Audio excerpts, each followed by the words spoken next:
Ben, OK. C'est bon.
Dieu soit la gloire.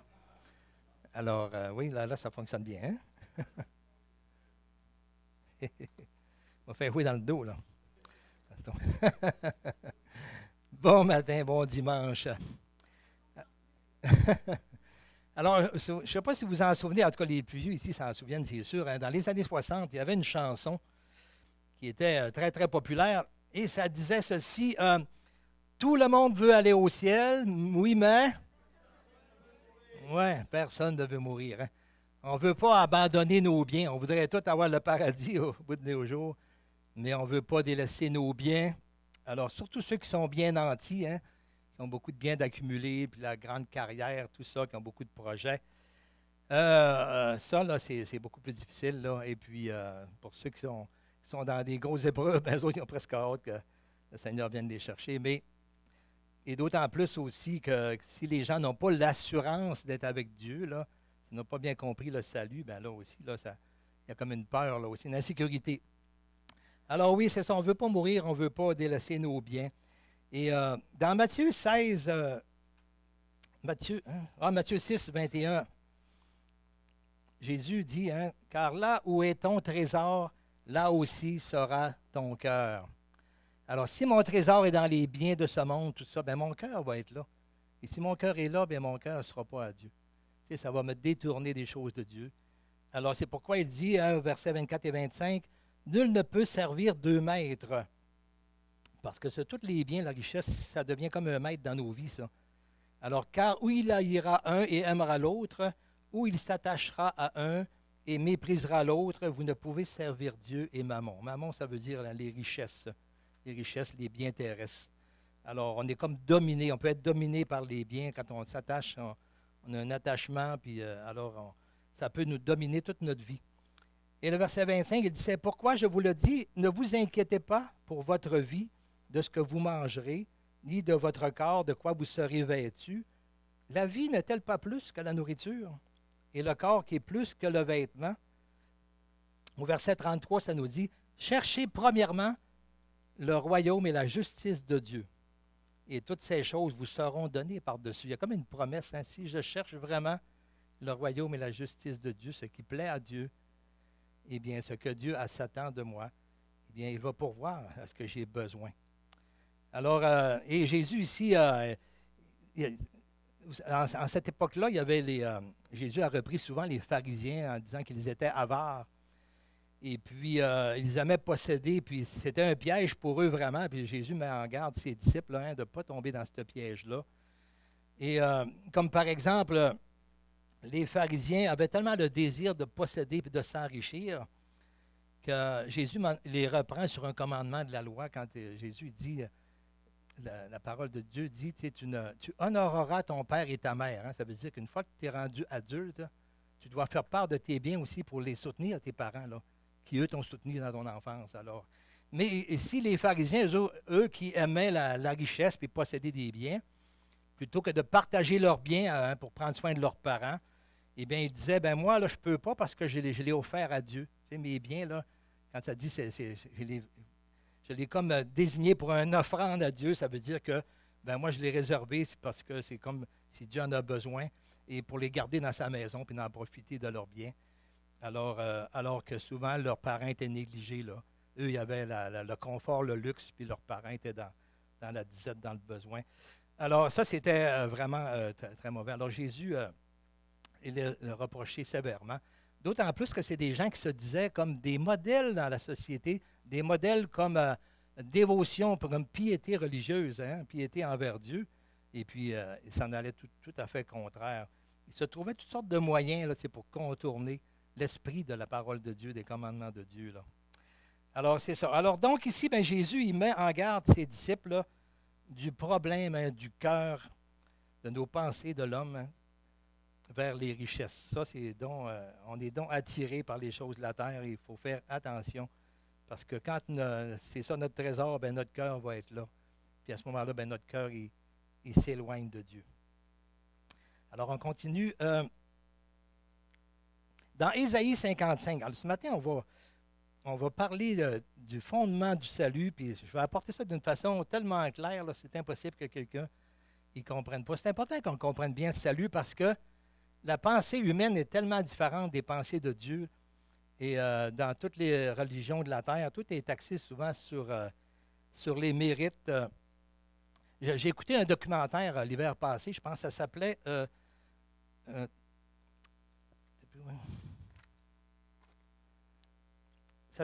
Des rituels et des hommes. Et il montrait à chaque émission, une émission qui durait 1 heure à peu près, là, il montrait des différents pays du monde et les rituels qu'ils ont. Là, et tout ça était axé pour comment on va gagner la faveur de Dieu. Comment on va le mériter, comment on va chercher le pardon. Et il y en a qui s'infligeaient des choses, des tortures même, pensant gagner le cœur de Dieu, gravir des montagnes, monter à genoux sur des marches de pierre avec des lourds fardeaux sur les épaules et pour arriver au bout de force en haut, ensanglanté, puis dire « Ah, et là, c'est sûr que Dieu, là, il va m'accepter, il va me pardonner, il va m'aimer, il va répondre à mes prières. » Alors ça, dans beaucoup de rituels, et ça, c'est dans la pensée humaine de vouloir mériter, de gagner la faveur de Dieu, mais ce n'est pas ça le plan de Dieu. Alors, on va le voir ce matin. Et OK, Ésaïe 55. Alors, ça nous dit, vous tous qui avez soif, venez aux eaux. Juste avant aussi, dans le dernier verset de 52, je vais le lire. Tel est le salut qui leur viendra de moi, dit l'Éternel. Le salut, là, c'est-à-dire le pardon éternel, hein, ben, ça vient de Dieu. Si on n'aurait pas Dieu, on ne pourrait pas par nous-mêmes y arriver. Là. Ça, c'est impossible. Ça ne vient pas de nous, ça vient de Dieu. Alors, vous tous qui avez soif, venez aux eaux, même celui qui n'a pas d'argent. Venez et achetez et mangez. Venez acheter du vin et du lait sans argent, sans rien payer. Pourquoi pesez-vous de l'argent pour ce qui ne nourrit pas? Pourquoi travaillez-vous pour ce qui ne rassasie pas? Alors, vous tous qui avez soif, Jésus, quand il a commencé à amener son enseignement, il leur a dit, « Heureux ceux qui ont faim et soif de justice, parce qu'ils seront rassasiés. » Hein, ça, c'est la justice de Dieu. Sur terre, c'est sûr que ce n'est pas là qu'on voit la justice, hein?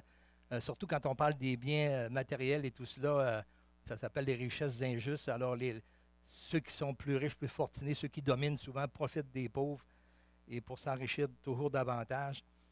Mais ceux qui ont faim et soif de justice, mais la justice de Dieu, elle va être parfaitement accomplie aussi. Et par rapport avec le salut, hein, pour gagner la faveur de Dieu, pour recevoir la faveur de Dieu, ce n'est pas par notre argent, on n'a pas besoin de sortir d'argent. Le salut en Dieu, c'est quelque chose qui a été payé par Jésus. Et alors, comme on l'a chanté tout à l'heure, hein, dans le chant, on va le voir dans ce passage-là. Alors, vous tous qui avez soif, venez aux eaux. Pourquoi travaillez-vous pour ce qui ne rassasie pas? Hein? Ça donne bien, j'ai justement soif. Là. Alors là, vous allez être jaloux, là. Oui, j'exagère pas trop. Mais vous savez, l'argent, là, mettons que c'était de l'argent qui était là-dedans, là. Hein? Vous savez ce qui se passe avec l'argent? on en veut tout le temps plus, hein? Puis on en veut encore. Puis on n'en a jamais assez. Alors, j'en veux encore. C'est ça l'argent. On n'a jamais assez, puis on en veut encore. Ah boy! Merci. Ah, OK. On n'a jamais assez, hein? On veut encore. Bon, ben c'est ça l'argent. On se contente jamais. On en veut toujours plus. Alors, mais le Seigneur dit, hein, venez à moi, vous tous qui avez soif, hein, soif de justice. Alors, c'est lui qui va nous l'apporter. Écoutez donc, on est rendu au verset 2, là. Écoutez-moi donc, et vous mangerez ce qui est bon. Et Jésus avait dit, hein, l'homme ne se vivra pas seulement de pain, mais de toute parole qui sort de la bouche de Dieu. Et Jésus a dit, je suis le pain de vie. La parole de Dieu, c'est vraiment la nourriture qu'on a besoin. C'est ça qui est vraiment bon pour notre âme, pour notre salut. Écoutez-moi donc, et vous mangerez ce qui est bon, et votre âme se délectera de mets succulents. Quand on médite la parole, là, puis que Seigneur, éclaire-moi, c'est tellement bon de comprendre la parole. Et ce matin, ça va être clair, vous allez voir le salut, là, comment c'est clair, puis c'est bon. C'est bon là, ce que Dieu a voulu. Et c'est essentiel aussi. Alors écoutez-moi donc et vous mangerez ce qui est bon, et votre âme se délectera de mets succulents. Prêtez l'oreille et venez à moi et écoutez, et votre âme vivra. Ça vous rappelle quelque chose? Et dans tous ces passages-là, dans Ésaïe 55, là, on les retrouve tous dans dans les évangiles, dans les paroles de Jésus, soit qu'il les a mentionnés ou soit qu'il les a accomplis. Et si on regarde dans Matthieu 11, 28, 29, notre frère peut l'afficher ici, parce qu'il dit, prêtez l'oreille et venez à moi, écoutez, votre âme vivra. Dans Matthieu 11, 28, 29, ça dit, venez à moi, hein, vous tous qui êtes fatigués et chargés, et je vous donnerai du repos. Alors, votre âme vivra. Là, c'est ça le repos. C'est que mon âme vive, hein, par la vie de Christ en moi, la vie de Dieu en moi. Et le verset qui suit, 29, verset 29 aussi. Prenez mon joug sur vous et recevez mes instructions. Et ça dit ici, écoutez-moi, et votre âme vivra. Mais c'est ça, recevoir ces instructions, l'écouter. Et car je suis doux et humble de cœur, et vous trouverez le repos pour votre âme. Alors ça, c'est vraiment clair là, que Jésus a accompli, et celui qui a accompli cela, c'est à lui qu'il faut venir dire, venez à moi. Ce n'est pas de chercher une religion, ce n'est pas de chercher des hommes, des personnages, mais c'est de chercher, ou des méthodes, ou de l'argent, peu importe, pour mériter, pour gagner la faveur de Dieu. Mais c'est de venir à Jésus. Écoutez-moi et votre âme vivra, et je traiterai avec vous une alliance éternelle pour rendre durable mes faveurs envers David. Alors, quand on prend la scène, comme tout à l'heure, hein, j'ai déjà mentionné ça, c'est ça la nouvelle alliance qui est en mon sang. Alors, et Jésus a été établi comme le témoin auprès des peuples, là, le chef, le dominateur des peuples. Et puis, au verset 6, il dit, cherchez l'Éternel pendant qu'il se trouve, invoquez-le tandis qu'il est prêt, qu'il est prêt. Vous savez, il y a un temps de grâce. Hein? Pendant qu'il se trouve, c'est le temps que Dieu nous donne notre souffle de vie. Là. C'est le temps qu'on le trouve, parce qu'après ça, il est trop tard. Hein? Il est donné à tout homme de vivre une seule fois, après quoi vient le jugement. C'est ce que la parole de Dieu dit, même si des gens enseignent comme des réincarnations, tout cela, c'est des fausses doctrines. Mais la parole de Dieu le confirme. Hein? Alors, on vit une seule fois, et c'est pendant qu'on vit qu'on doit. Et dans Hébreu, ça dit, aujourd'hui, si vous entendez sa voix, hein, si tu entends sa voix, n'endurcis pas ton cœur. Alors, c'est le temps, là, parce que tu ne sais pas qu'est-ce que le lendemain peut réserver. Hein?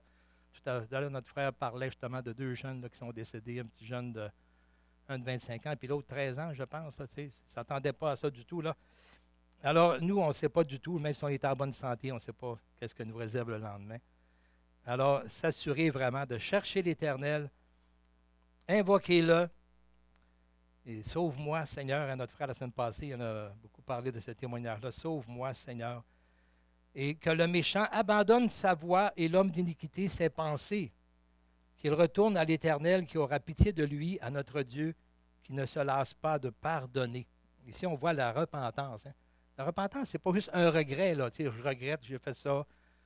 Comme un alcoolique qui a toujours les mêmes problèmes. Je regrette, mais ça recommence tout le temps. Ou quelqu'un qui est violent, peu importe. Mais ici, là, c'est la repentance, c'est que j'abandonne ma voie, puis je reviens à Dieu. Et ça, j'ai besoin de Dieu pour ça. Je ne peux pas le faire par mes propres forces. Ça me pousse à dire, Seigneur, sauve-moi. Se reconnaître pécheur et perdu. Être capable de capituler, de céder vraiment à Dieu. Et dire, Seigneur, ben, sauve-moi, pardonne-moi. Car mes pensées, et ça, là, ce passage-là ici, c'est là que tourne un petit peu là, beaucoup ce matin. Car mes pensées, c'est Dieu qui parle là, ici, car mes pensées ne sont pas vos pensées et vos voix ne sont pas mes voix, dit l'Éternel. Autant les cieux sont élevés au-dessus de la terre, hein, autant mes pensées sont élevées au-dessus des vôtres, au-dessus de vos pensées. Alors, la façon dont Dieu pense est complètement différente à ce que les hommes pensent. Et dans Jérémie 17,5, il est dit, maudit soit l'homme qui se confie en l'homme et qui prend la chair pour son appui.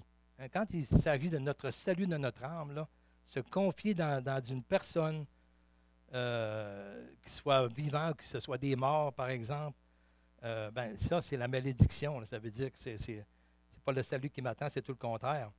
Et celui qui prend la chair pour son appui et qui se détourne des regards de Dieu, de l'Éternel. Alors, c'est ça que ça nous amène. Quand on se confie dans l'homme, on se détourne des regards de Dieu. Alors, ce n'est pas sur l'homme qu'il faut s'appuyer pour notre salut. Et autant les pensées sont élevées, OK, dans Matthieu 16, 21 à 26, on voit un exemple, justement, avec l'apôtre Pierre et Jésus. Et Jésus qui va annoncer qu'il va devoir aller à la croix parce que c'est ça que le Père veut, c'est la seule façon dont on peut être sauvé.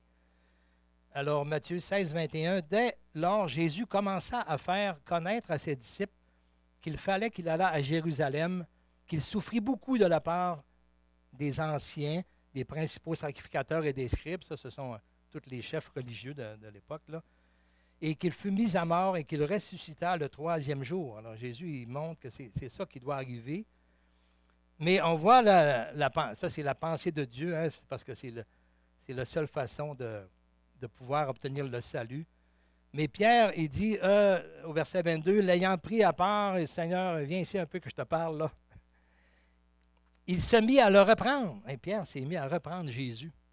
Et il dit, à Dieu ne plaise, le Seigneur, cela ne t'arrivera pas. Hein, tant que je vais être là, moi là je ne permettrai jamais une chose de même. Ça n'arrivera pas. Tu sais, alors lui, c'est sûr qu'il ne pouvait pas comprendre. Mais c'est la pensée humaine. La pensée humaine, c'est pas comme ça que ça va se passer. Mais la pensée de Dieu, Dieu avait son plan. Et Jésus lui dit, il se retourne et il dit à Pierre, arrière de moi, Satan, tu mets en scandale, car tes pensées ne sont pas les pensées de Dieu, mais celles des hommes. Alors pourquoi il dit Satan ici? Pas parce que Pierre était possédé, pas du tout, là. Mais c'est que le diable, lui, utilise la pensée. On a des pensées qui sont différentes de celles de Dieu, des pensées charnelles, qui sont contraires à celles de Dieu. Et le diable nous utilise pour essayer de bloquer, par nos pensées, de bloquer les plans de Dieu. Et là, il aurait voulu comme empêcher un Jésus d'aller où il devait aller. Mais non, c'est pour ça qu'il parle. Il dit, Satan, là, tu me feras pas tomber. Hein? Mais il dit à Pierre, c'est ça, il dit, c'est ça, ces pensées-là sont des pensées des hommes, des pensées charnelles. Alors Jésus dit à ses disciples, si quelqu'un veut venir après moi, qu'il renonce à lui-même, qu'il se charge de sa croix et qu'il me suive. Car celui qui voudra sauver sa vie la perdra, mais celui qui la perdra à cause de moi la retrouvera. Et que servirait-il à un homme de gagner tout le monde s'il perdrait son âme? Alors ça, c'est bien important. C'est encore lié à l'attirance des richesses et des biens du monde. Mais c'est ça, il faut être capable de dire que Dieu soit en premier, vraiment. On ne peut pas servir les deux. Là. On aimerait ça. Hein.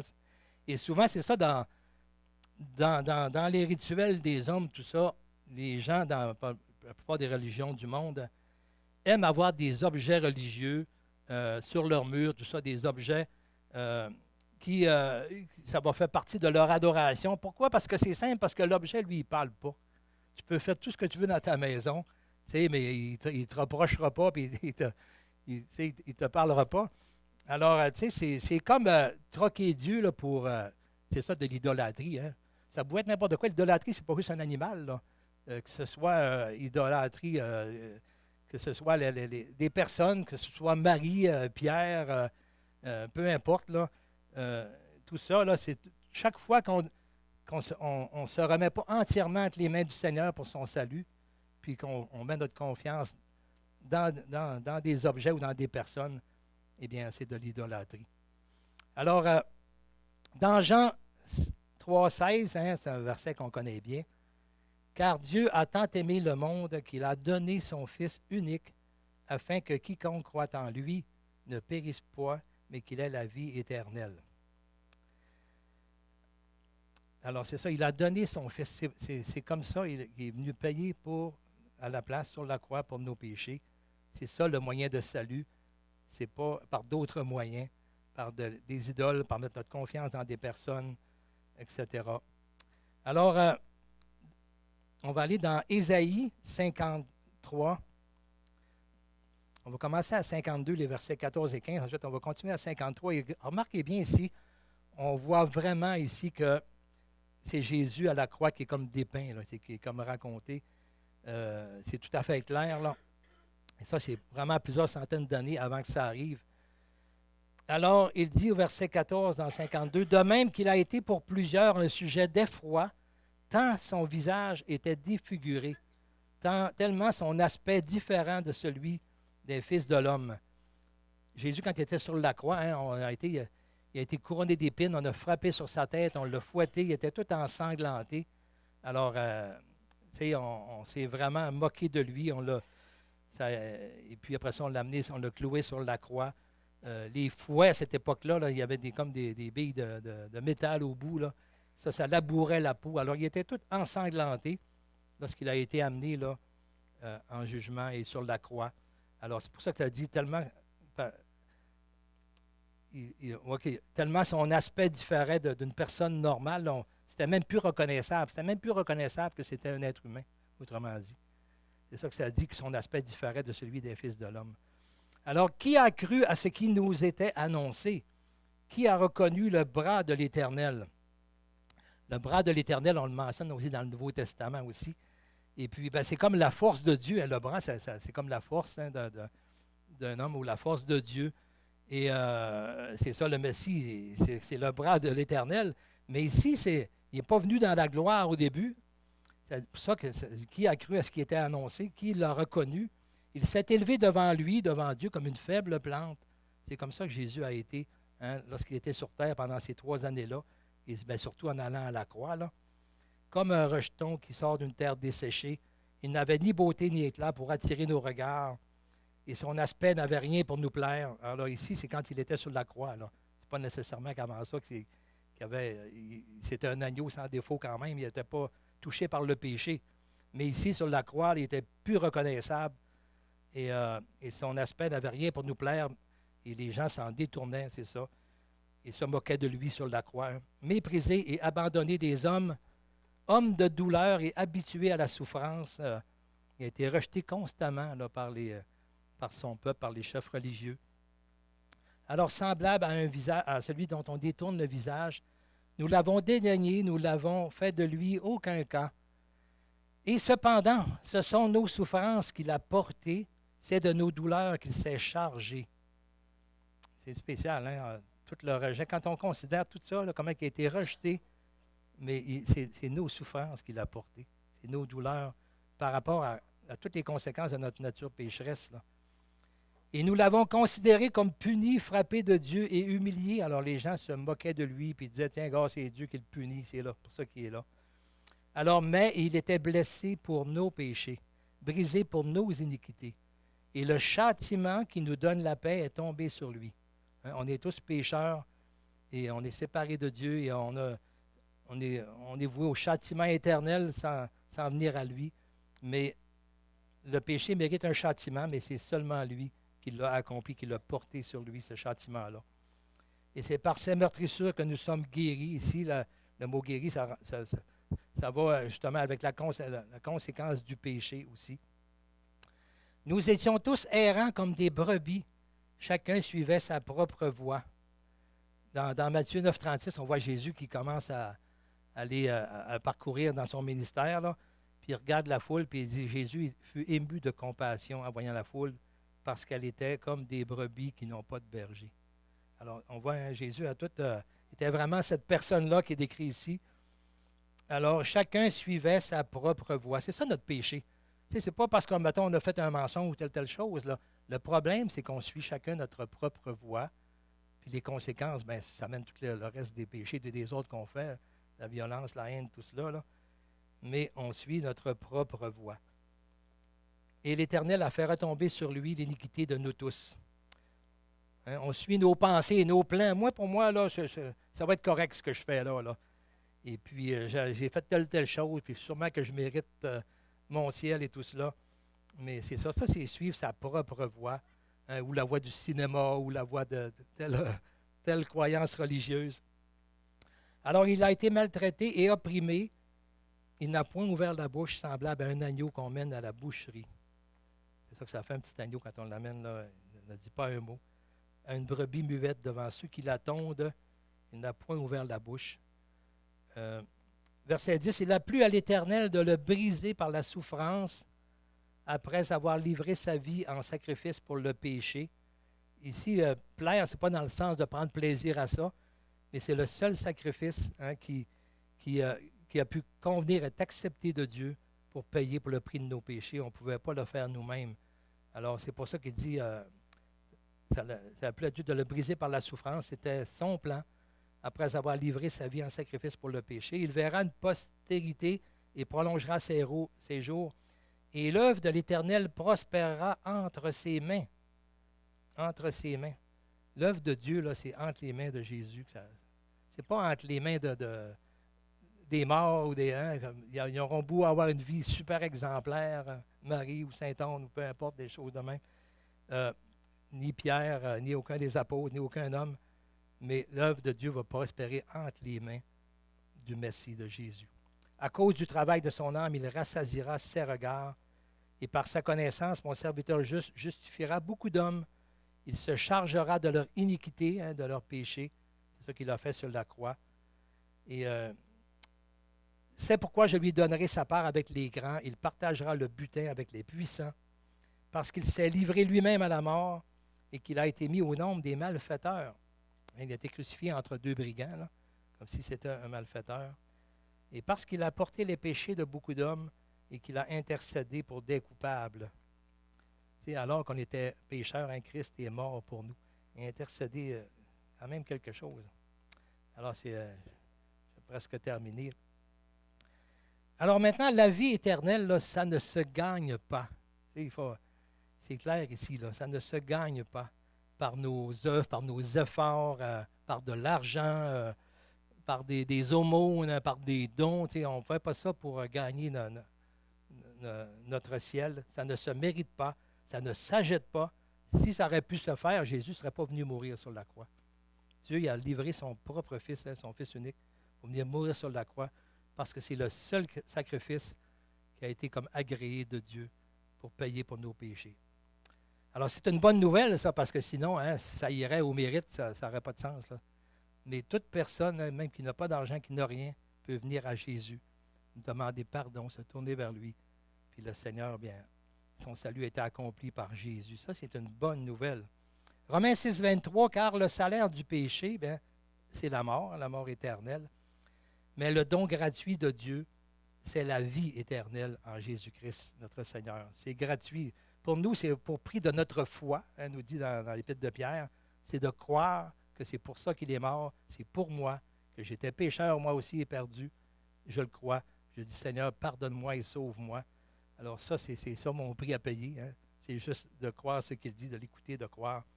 Mais c'est lui qui a payé pour nous. On n'a pas besoin d'argent, ni de mérite, ni de quoi que ce soit. Bien sûr qu'on le sert après par reconnaissance, là, et on porte du fruit. On a été choisis, appelés pour porter du fruit. Mais ce n'est pas notre fruit qui nous donne le salut. Hein. mais c'est à cause du salut qu'on peut porter du fruit en lui, parce que lui vient en nous. Romains 3, 23, ça nous dit, car tous ont péché et sont privés de la gloire de Dieu. Alors ça, c'est tout le monde, il n'y a pas d'exception, là. Tout le monde, la parole de Dieu est claire là-dessus.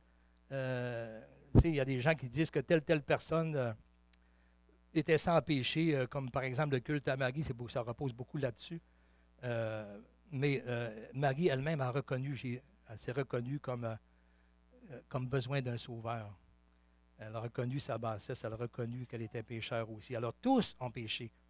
Et à cause de ça, on est comme privé de la gloire de Dieu. Mais la bonne nouvelle, c'est qu'ils sont gratuitement justifiés par sa grâce. On n'a pas de mérite. Par le moyen de la rédemption qui est en Jésus. Dans Jean 3, 35, 36, ça nous dit, le Père aime le Fils et il a remis toutes choses entre ses mains. Ça le dit encore là. Toutes choses pour le salut est entre ses mains. Ce n'est pas entre les mains des saints ou des morts ou peu importe. Là. Des hommes, c'est entre ses mains. Toutes choses sont remises entre ses mains. Son Église aussi est entre ses mains. Alors, ce n'est pas entre les mains des anges non plus, c'est entre ses mains. Toutes choses ont été remises entre ses mains à lui. Alors, c'est clair, ça, que c'est à lui qu'il faut aller. Celui qui croit au Fils a la vie éternelle. Celui qui ne croit pas au Fils ne verra point la vie, mais la colère de Dieu demeure sur lui. Alors, moi, c'est dans Jean. Alors, ça, c'est clair aussi, c'est tout à fait clair, là. Et croire au Fils, ce n'est pas croire dans le sens qui existe, là, ou qui est venu. Le démon aussi, ça nous dit, la Bible nous dit que le diable aussi, il croit que Jésus est là, qui est venu mourir sur la croix, là. Il croit que la parole de Dieu est vraie, là, il le sait, là. Mais lui, il ne s'est pas repenti, il ne se repentira jamais. Mais nous, croire, ça veut dire que je crois que je suis pécheur et perdu. Je crois ce que la parole de Dieu dit, ce que Jésus a dit. Je crois que je suis pécheur et perdu par mes péchés, puis qu'il est venu mourir sur la croix pour moi. Alors, si je crois cela, je l'invoque, dire Seigneur, sauve-moi, eh bien, le diable, les démons n'ont pas invoqué Jésus pour leur salut. Là. Ils sont perdus pour l'éternité. Alors, c'est ça, c'est de croire. Ça implique la repentance, abandonner sa voie, puis revenir à l'Éternel, qui ne se lasse pas de pardonner, venir chercher son pardon qu'il peut accomplir à cause que Jésus l'a payé. Dans Jean 4, ça je ne l'ai pas mentionné ici, je pense mon frère, mais lorsque Jésus parlait avec la Samaritaine, il dit, ceux qui l'adorent, il faut que ceux qui l'adorent en esprit et en vérité. Parce que Dieu est esprit. Et on ne peut pas l'adorer avec des idoles, des objets, des statues, des médailles, des photos, peu importe tout cela. Là. Ça, c'est Dieu a horreur de cela. C'est pour ça qu'on n'en voit pas ici. Là, Christ, il est ressuscité, il n'est plus sur la croix. C'est pour ça qu'on ne le présente plus sur la croix. Parce qu'il est ressuscité, c'est comme le témoignage de Dieu qui a accepté son sacrifice et qu'il l'a ressuscité. C'était la preuve que c'était le sacrifice qui a été complètement accompli pour nous, qui était agréé de Dieu. Alors c'est ça, on l'adore en esprit parce qu'il est esprit, pas avec des objets, et en vérité, selon la parole, selon ce qu'il dit, et selon la foi en Jésus. Jésus a dit, je suis la vérité aussi. Dans Acte 4, le dernier passage, avant qu'on aille à la scène, là, on voit l'apôtre Pierre qui a prêché après la Pentecôte, et on voit dans 4.8, il dit qu'il était rempli du Saint-Esprit, et on va tout de suite au verset 11 et 12. Il dit, Jésus, après qu'il a tout expliqué, là, ce qui s'est passé, pourquoi que Jésus est allé à la croix, là, il dit, Jésus est la pierre rejetée par vous qui bâtissez. Parce que là, il s'adressait vraiment à toutes les personnes. Et, sur quoi tu bâtis ta foi? Sur quoi tu bâtis ton avenir éternel? C'est quoi tu bâtis? C'est quoi? Quand on dit à quelqu'un, par exemple, toi, où tu penses que tu vas aller après l'éternité? Sur quoi que tu te bâtis, là, si tu penses que... pourquoi tu penses que Dieu devrait t'accepter, t'accueillir? Sur quoi tu bâtis ça? Mais si je bâtis sur autre chose que Jésus, ben je rejette Jésus. C'est là qu'il faut bâtir. La pierre de l'angle, la bâtisse principale de la maison de Dieu, c'est Jésus. Et beaucoup l'ont rejeté, en fait. Et c'est ce que l'apôtre Pierre reprochait aussi aux chefs religieux qui étaient là aussi. Alors, elle est devenue la principale de l'angle. Et au verset 12, et ça, c'est vraiment clair, là, il n'y a pas de salut en aucun autre. Il n'y en a pas en aucun autre. Il n'y a pas de salut en aucun autre, car il n'y a sous le ciel aucun autre nom qui a été donné parmi les hommes par lequel nous devions être sauvés. Aucun autre nom, homme ou femme. Alors, c'est assez clair, hein? C'est clair que le salut s'est accompli en Jésus seul. Et que cela puisse, en tout cas, c'est triste de voir comment est-ce que les gens, des fois, s'appuient sur toutes sortes de choses plutôt que de s'appuyer sur Dieu. Mais c'est important. Venez, hein, vous tous qui avez soif. C'est sûr que c'est un miracle de Dieu. Quand on dit qu'on cherche Dieu, là, en réalité, Jésus dit, personne ne peut venir à moi si mon Père ne l'attire. Et quand on dit qu'on cherche Dieu, Dieu dit, cherchez-moi, là, ben c'est parce que c'est lui qui nous attire, c'est lui qui l'a fait. C'est un miracle de Dieu parce que ça dit que personne ne cherche Dieu, dans le fond. Et c'est lui qui met ça en nous, la pensée d'éternité. Et c'est lui qui nous attire. Mais maintenant, ben, ma réponse aussi, ben, il faut que je la fasse. Qu'est-ce que je donne comme réponse? Hein? Qu'est-ce que je donne comme réponse au Seigneur? Alors, bien, je vous souhaite, s'il y en a ici qui n'ont pas donné cette réponse-là vraiment clairement au Seigneur, de dire oui, je suis pécheur et perdu. Et je suivais ma propre voie. Moi, je pensais que j'étais sauvé parce que je faisais des bonnes œuvres, que j'avais des mérites, je suis une bonne personne, peu importe. Bien, je dois confesser ça. Je dois confesser ça, c'est un péché. Et la voie de Dieu, c'est qu'on est tous pécheurs et perdus. Il faut passer par la foi en Jésus. C'est ça qui est la voie de Dieu, en Jésus. Merci. Alors, j'inviterai Ronald à venir compléter par le repas du Seigneur, par la scène.